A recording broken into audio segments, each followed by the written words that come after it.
সম্মানিত ভিউয়ার্স, আসসালামু আলাইকুম। একাদশ শ্রেণীতে স্মার্ট ভর্তি সিস্টেম, যারা একাদশ শ্রেণীতে ভর্তি দিবেন বা ভর্তি অনলাইন রেজিস্ট্রেশন করবেন অথবা কলেজ চয়েস দিবেন তাদের জন্য কিন্তু আজকের ভিডিও। এর বাইরে হলে ভিডিওটা কেউ না দেখলেও সমস্যা নাই, আর যদি এর ভিতরে কেউ থাকেন তাহলে অবশ্যই ভিডিওটা দেখবেন, কেউ স্কিপ করবেন না, দেখলে অবশ্যই ভালো হবে। প্রথমত, আপনি কলেজ চয়েস দিবেন কিভাবে বা কেন কিভাবে দিবেন সেটা নিয়ে বিস্তারিত আলোচনা করব। অনলাইন ভর্তির ক্ষেত্রে 2024-25 শিক্ষাবর্ষে একাদশ ও সমমান শ্রেণীতে ভর্তির নির্দেশিকা, বাংলাদেশ উন্নত শিক্ষা বোর্ড সমন্বয় কমিটি। আপনাকে এই ওয়েবসাইটে গিয়ে কিন্তু একাদশ শ্রেণীতে ভর্তির কলেজ চয়েস দিতে হবে। এখন প্রশ্ন হলো, আমি কিভাবে কলেজ চয়েস দিব? প্রশ্ন হলো, প্রথমে আপনাকে এডমিট কার্ড সাথে নিতে হবে, ওটা হলেই হবে, আর কিছু লাগবে না। আর সঙ্গে একটা ফোন লাগবে, যে কোনো বাটন ফোন হোক বা স্মার্টফোন হোক, একটা ফোন নাম্বার সহ ফোন লাগবে। তো ফোনটা হওয়ার পর আপনারা প্রথমে অনলাইনের রেজিস্টার পোর্টালে ঢোকার পর আপনারা কিভাবে কলেজ চয়েস দিবেন, এটাই প্রশ্ন। এখন প্রশ্ন হলো, আপনি যে কলেজে ইচ্ছুক ভর্তি হওয়ার জন্য, যে আমি এই কলেজেই কিন্তু ভর্তি হব, অন্য কোনো কলেজে ভর্তি হব না, আপনাকে সেই প্রথম কলেজটা ওটাই দিতে হবে। আপনি যে কলেজে ভর্তি হবেন সেটা কিন্তু প্রথম 1 নাম্বারে রাখতে হবে। এখন আপনার প্রশ্ন, যে যদি ওই কলেজটা মিস্টেক হয়, বাই চান্স কোনো ক্রমে ওই কলেজটা মিস্টেক হয়ে গেল, আপনি এখন কোন কলেজে ভর্তি হবেন সেটাই হলো প্রশ্ন। দ্বিতীয়ত, আপনার ওই কলেজে যদি আপনি চান্স না পান, তাহলে আপনাকে অন্য দ্বিতীয় একটা আবার কলেজ রাখতে হবে, যে 2 নাম্বারে, যে আমি প্রথম এই কলেজে টিকলাম না, দ্বিতীয় নাম্বারটা আমাকে এইটা রাখতে হবে। এভাবেই কিন্তু যদি বাই চান্স আবার দেখা গেল যে আপনি 2 নাম্বারটাও পেলেন না বা হলো না, আপনাকে 3 নাম্বারটা রাখতে হবে। ঠিক আছে?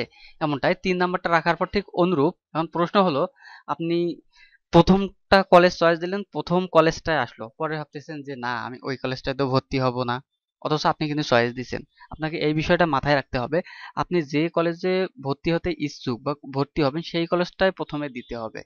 তা না হলে কিন্তু আপনি ফার্স্ট চয়েসের টাকাটা সম্পূর্ণ নষ্ট হয়ে যাবে এবং লস পুরোটাই। তো যে চিন্তা ভাবনা করে কিন্তু আপনাকে কলেজ চয়েস দিতে হবে।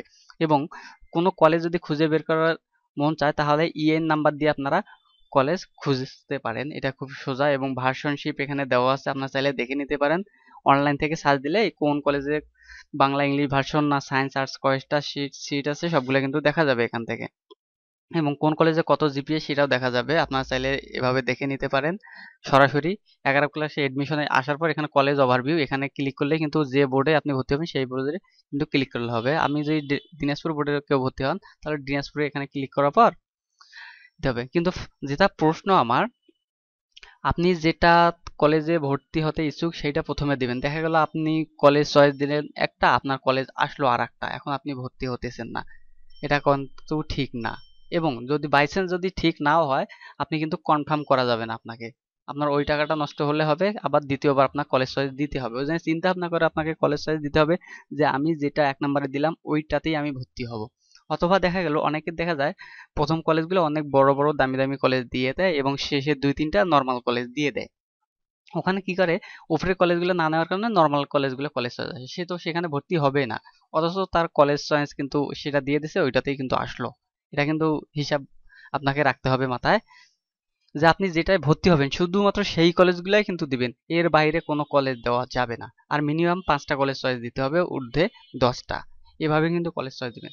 আপনি কলেজ চয়েস দিলেন একটা, অথচ ভর্তি হবেন না, এ ধরনের কাজ কেউ করবেন না। একটু চিন্তা ভাবনা করে কিন্তু কলেজ চয়েস দিবেন।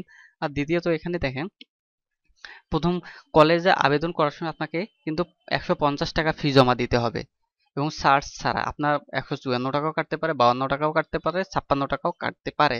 তা আপনি দেবেন রকেট, বিকাশ, নগদ অথবা যে কোনো মোবাইল ব্যাংকিং কার্ডের মাধ্যমেও দিতে পারেন, সেটাই দেওয়া আছে। আপনাকে এই সিস্টেমটা, এই পেমেন্টটা করার পর কিন্তু আপনারা আবেদন করতে পারবেন। এবং কলেজ চয়েস দেওয়ার আগে অনেক চিন্তা ভাবনা করবেন, যে আমি এই যে কলেজটা দিতেছি এই কলেজে ভর্তি হব কিনা, এটা ভালো করে জানবেন, যে ওই কলেজটা সরকারি না বেসরকারি সেটাও জানতে হবে। ঠিক আছে? তারপর এভাবে কিন্তু আপনাকে কলেজ চয়েস দিতে হবে।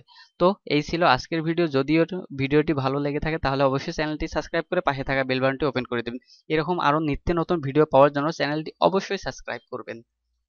আর এতক্ষণ সাথে থাকার জন্য ধন্যবাদ।